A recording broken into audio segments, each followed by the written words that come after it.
Okay, hello. Time for chapter 6. Chapter 6, Big Time. Even in a lunchroom full of kids, Miss Fuquay saw everything. Ruby Booker, take your fingers out of your ears, she said from across the cafeteria. The earrings you have on are cute enough. I took my fingers out quickly. Plus, she was right about how cute my earrings were.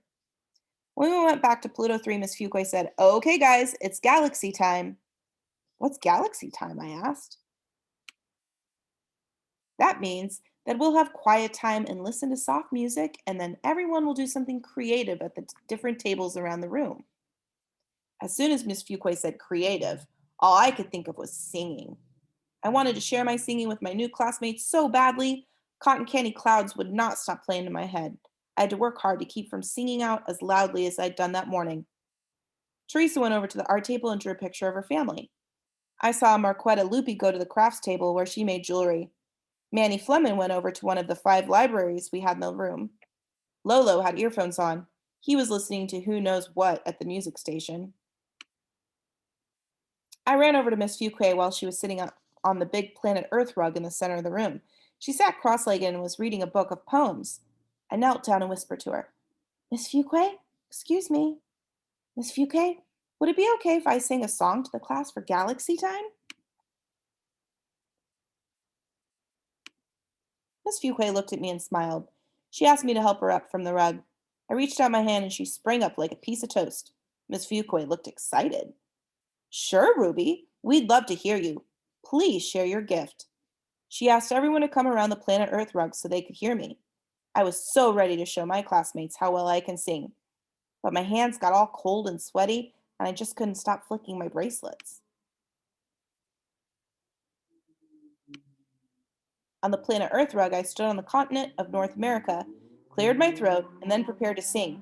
But before I could hit one note, the PA system came on for the second time that day. It was the office secretary, Miss Funkhauser.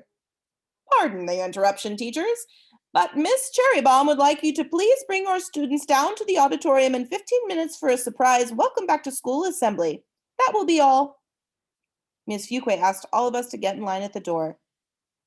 There I was with the song stuck in my throat and standing on North America all by myself. We'll continue this some other time, Ruby, Miss Fuquay called out to me from the door. Come on now. I stood in the back of the line and thought about how I might have missed a chance to make a name for myself, at least in my own class. We all walked down the hallway toward the big auditorium. The curtains on the stage opened all the way. A woman wearing a purple dress came marching out. She looked like a supersized grape. She was tall, too. Her dress was so pretty and matched the white and purple flower in her hair. She tapped the microphone twice, then said, Welcome, students and teachers. I am Miss Cherrybalm, your principal here at Hope Road Academy. Her voice and the way she looked didn't match at all. Her voice was small, squeaky like a chipmunk's. Oh, I guess I should relate that. Miss Cherrybalm announced, Please give a warm Hope Road welcome to our music teacher, Mr. Dilla.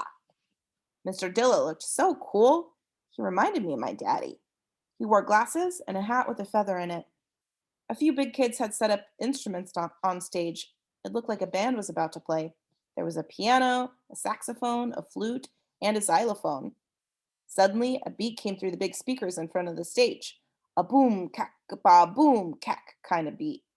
Mr. Diller walked up to the microphone and said, Okay, Hope Road, I'd like to welcome to the stage my #1 student, a very talented young man who will open up our assembly.